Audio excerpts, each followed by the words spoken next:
तो लिकोरिया आज के समय की सबसे बड़ी समस्या बन चुकी है। लिकोरिया लगभग 80 से 90% स्त्रियों में होने वाला एक प्रकार का रोग है। जिसको लिकोरिया हो जाता है उसका शरीर कमज़ोर हो जाता है, बाल झड़ने लगते हैं, शारीरिक कमजोरी आ जाती है। इसलिए दोस्तों लिकोरिया को ठीक करना बहुत ज़रूरी होता है। दोस्तों अगर आप में से आपके जानने वाले में से किसी को भी लिकोरिया की समस्या है तो यह वीडियो आज आपके लिए बहुत ही महत्वपूर्ण वीडियो है। आज की वीडियो में एक ऐसा तरीका शेयर करेंगे और वो भी तरीका एकदम नेचुरल है।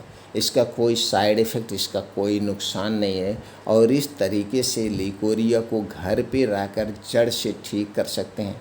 और इसे ठीक करने में जो तरीका अपनाया जाएगा, इन तरीक़ों में जिन चीज़ों का सेवन किया जाएगा, ये चीज़ें एक तो लिकोरिया को ठीक करेंगी, दूसरे दोस्तों आपके शरीर की कमज़ोरी को दूर करके पाचन तंत्र को इम्प्रूव करके शरीर को शक्तिशाली और मजबूत बनाते हैं। दोस्तों जिस स्त्री को लिकोरिया होता है उसका शरीर कमज़ोर हो जाता है, बाल झड़ने लगते हैं, चेहरे पे दाग धब्बे होने लगते हैं, शारीरिक कमजोरी आ जाती है, कोई काम करने का मन नहीं करता है, इससे हमेशा चिड़चिड़ापन रहता है, चिंता डिप्रेशन रहती है। तो दोस्तों इस समस्या से छुटकारा मिलने का सबसे आसान तरीका है। तो चलिए दोस्तों जानते हैं वो तरीका क्या है। दोस्तों इस तरीक़े को फॉलो करने से पहले आपको कुछ सावधानी बरतनी पड़ेगी। जब तक आप इस सावधानी नहीं बरतेंगे आपको कोई फ़ायदा नहीं होगा, क्योंकि आयुर्वेद में हमेशा दोस्तों ये बताया जाता है परहेज़ सबसे ज़्यादा ज़रूरी होता है। अगर आपको अपनी बीमारी को जड़ से ठीक करना है तो कौन सी सावधानी, कौन सा परहेज़ है, चलिए जानते हैं। दोस्तों जितने दिन तक आप ये तरीका अपनाएंगे उतने दिन तक आप घर से बाहर की बनी हुई कोई चीज़ नहीं खाना है, चाहे वो छोटी चीज़ हो या बड़ी चीज़ हो। छोटी चीज़ की बात करें तो जैसे चाय, बिस्किट, नमकीन, टोस्ट, ब्रेड। बड़ी चीज़ की बात करें तो दोस्तों junk food, fast food, pizza, burger, momos, डिब्बा बंद, पैकेट बंद, सॉफ्ट ड्रिंक, कोल्ड ड्रिंक, धूम्रपान, अल्कोहल, यानी कोई भी चीज़ आपको सेवन नहीं करना है। दूसरी चीज़ में चीनी से बनी हुई कोई चीज़ नहीं लेना है। मैदा से बनी हुई कोई चीज़ नहीं लेना है। रिफ़ाइन किया गया तेल, डबल रिफ़ाइन किया गया तेल, पाम ऑयल, डालडा में बना हुआ कोई भी चीज़ नहीं लेना है। ये परहेज़ करना सबसे ज़रूरी है, तब आप एकदम जड़ से अपनी बीमारी को ठीक कर सकते हैं। तो ये सबसे पहली सावधानी आपको बरतना है। दूसरी सावधानी है रात का खाना सूर्य डूबने के 1 घंटे पहले खाना है। जैसे गर्मी में सूर्य कितने बजे डूबता है, 7 बजे, तो खाना कितने बजे खाना है, 6 बजे आपको खा लेना है। और अगले दिन में आपको 10 से 11 बजे खाना है, यानी डेली 16 घंटे का उपवास करना है। डेली जब आप 16 घंटे का उपवास करते हैं, इस समय आपका शरीर अपने आप को क्लीन करता है, डिटॉक्सिफाई करता है, जिससे आपका शरीर अपने आप स्वस्थ और निरोग हो जाता है। तो दूसरा बदलाव करना है। तीसरा बदलाव क्या है? तीसरा बदलाव आपको किसी भी कीमत पर 5 बजे उठना है। उठने के बाद 1 से 2 गिलास गुनगुना पानी पीजिए, डेली दिनचर्या से निवृत्त हो जाइए। अब आपको 2 घंटे का समय निकालना है 5 बजे से 7 बजे, जिसमें योगा, प्राणायाम, मेडिटेशन, मॉर्निंग वॉक करना है। किसी भी कीमत पर इसे मिस नहीं करना है, शरीर की एक्टिविटी बढ़ाने के लिए ये आपको काम करना है। और अपने खाने में आपको क्या शामिल करना है? दोस्तों बाहर की कोई भी चीज़ नहीं लेना, हमने पहले बता दिया। मौसम के हिसाब से जो हरी साग सब्जियां पाई जाती हैं उन्हें प्रचुर मात्रा में खाना है। मौसम के हिसाब से जो फल पाए जाते हैं 1 से 2 फल आपको डेली खाना है, 1 से 2 फल। कुछ ड्राई फ्रूट्स होते हैं उन्हें रात को भिगो के आप खा सकते हैं, बीन्स है रात को भिगो के खा सकते हैं। दूध दही मट्ठा खा सकते हैं, लेकिन ये अपने घर का खा सकते हैं। बाहर का दूध दही मट्ठा नहीं खाना है, पैकेट का नहीं खाना है, किसी कंपनी का नहीं खाना है। आपके घर का खुद होना चाहिए तभी आपको लेना है। अगला है दोस्तों मोटे अनाज का आपको सेवन करना है, मिक्स दालों का आप सेवन करना है। ये अपने डेली रूटीन में आप शामिल करेंगे।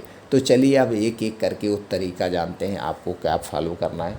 दोस्तों सबसे पहले आपको लेना है मखाना 10 से 15 ग्राम। 10 से 15 ग्राम और 2 अंजीर।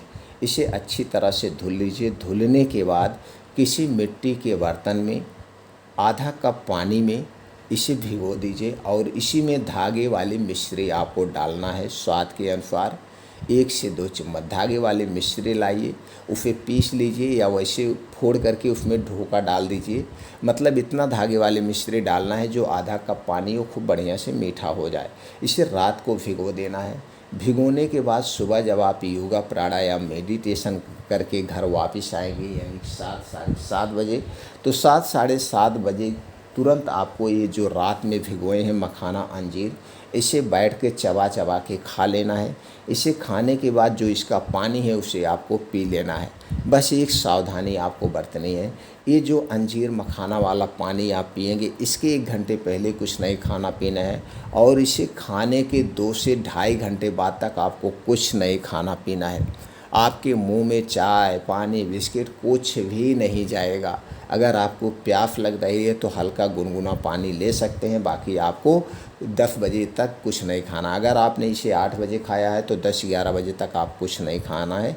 इसे रोज़ सुबह खाली पेट करना है और दिन में आपको एक सलाद खाना है। तो सलाद में कौन कौन सी चीज़ें होंगी, उस समय जो सब्ज़ी पाई जाती हों जैसे गाजर चुकंदर टमाटर प्याज मूली अदरक लहसुन धनिया की पत्ती पुदीना की पत्ती भुना हुआ जीरा पाउडर और काली मिर्च, स्वाद के लिए इसमें सेंधा नमक डाल सकते हैं। तो उस समय जो भी इसमें से चीज़ें पाई जाती हों ज़्यादा से ज़्यादा चीज़ों को लेना है और 1 प्लेट सलाद तैयार करना है।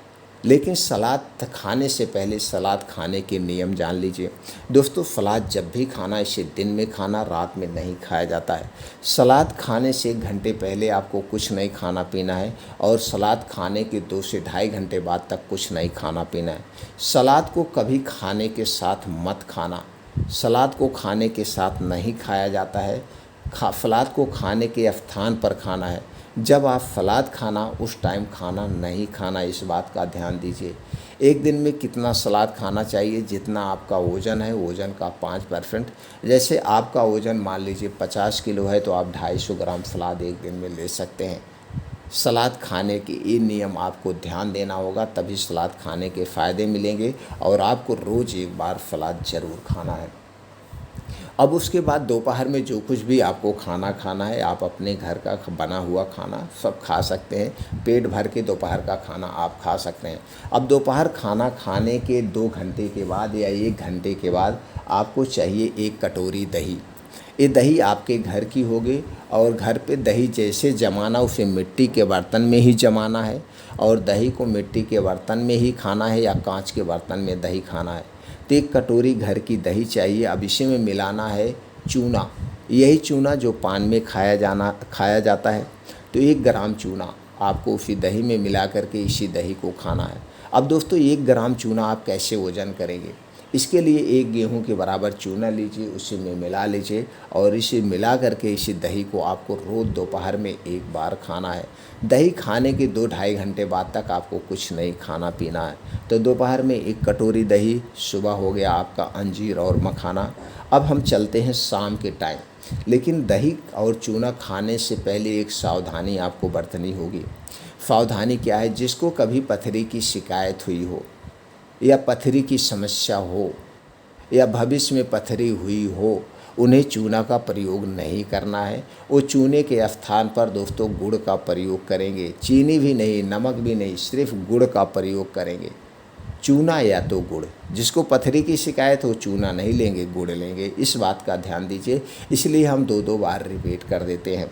दोस्तों फिर शाम को 4 से 5 बजे जब खूब आपको अच्छी सी भूख लगती है, उस समय आपको लेना है आंवला चूर्ण। आंवला चूर्ण लेना है 2 चम्मच और शहद लेना है 2 चम्मच। दोनों को एक में मिला करके आपको ऐसे चाट के खा लेना है। बस इसे खाने के 1.5-2 घंटे बाद तक कुछ नहीं खाना पीना है। तो आंवला चूर्ण और शहद चूर्ण अच्छी क्वालिटी का लीजिएगा। शहद उसी कंपनी का लीजिएगा या अच्छी क्वालिटी चाहिए जिसमें चीनी ना मिली हो, इस बात का ध्यान दीजिए। क्योंकि दोस्तों आज मार्केट में जो भी शहद मिल रही है उसमें चीनी मिली हुई होती है, इस बात का आप ध्यान देंगे।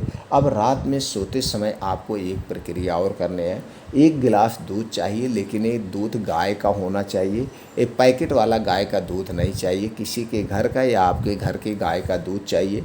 आप इसे दोस्तों उस पर चढ़ा दीजिए, गैस पे चढ़ा दीजिए। अब इसी में आपको डाल देना है दालचीनी का पाउडर आधा चम्मच और इस दूध को बढ़िया से उबाल दीजिए। दूध जब बढ़िया से पक जाए दूध को उतार लीजिए। अब दूध को जब पीना है इसी में मिला लेना है पीते समय 1 चम्मच त्रिफला चूर्ण। 1 चम्मच त्रिफला चूर्ण मिला करके अब इस 2 चीज़ें दूध में मिल गया, 1 चम्मच त्रिफला चूर्ण और आधा चम्मच दालचीनी का पाउडर। अब इसी दूध को आपको पीना है। कब पीना है? तो रात का खाना दोस्तों आपने कितने बजे खाया? 6 बजे। 8 बजे अब इस दूध को पीना है और दूध पीने के 1-1.5 घंटे के बाद सोने जाना है, तुरंत सोना नहीं है। तो आपने खाना खाया 6 बजे, दूध पिया आपने 8 बजे, सोने जाए आप 10 बजे, तो ये दूध भी डाइजेस्ट हो जाएगा। अब दोस्तों त्रिफला चूर्ण और दालचीनी और गाय के दूध के क्या फ़ायदे हैं? इसमें दोस्तों ये तीनों सुपर फूड है और तीनों हमारे शरीर के लिए सुरक्षा कवच है। तो दोस्तों अगर आप ये तरीका अपनाते हैं तो 3 महीने के अंदर लिकोरिया की जो समस्या है जड़ से एकदम ख़त्म हो जाएगी। हमारे शरीर का रीस्टार्ट हो जाएगा, हमारे शरीर की हड्डियाँ मांसपेशियाँ भी मजबूत होगी और हमारे शरीर की सारी कमजोरी दूर हो जाएगी। दोस्तों इसमें से हमारे द्वारा जो भी जानकारी दी गई है इनमें और आपके मन में कोई प्रश्न उठ रहा है या कोई बातें और जानना चाहते हैं तो कमेंट सेक्शन में बताइए, वो जानकारी हम आपको दे देंगे। अगर आप हमारी जानकारी से संतुष्ट हैं, हमारी जानकारी से सहमत हैं और आपको ये लगता है कि जानकारी दोस्तों हर घर तक पहुंचनी चाहिए, हर माताओं बहनों तक पहुंचनी चाहिए, तो दोस्तों इस जानकारी को ज़्यादा से ज़्यादा लोगों तक ज़रूर शेयर करिए। फिर मिलते हैं अगले वीडियो में।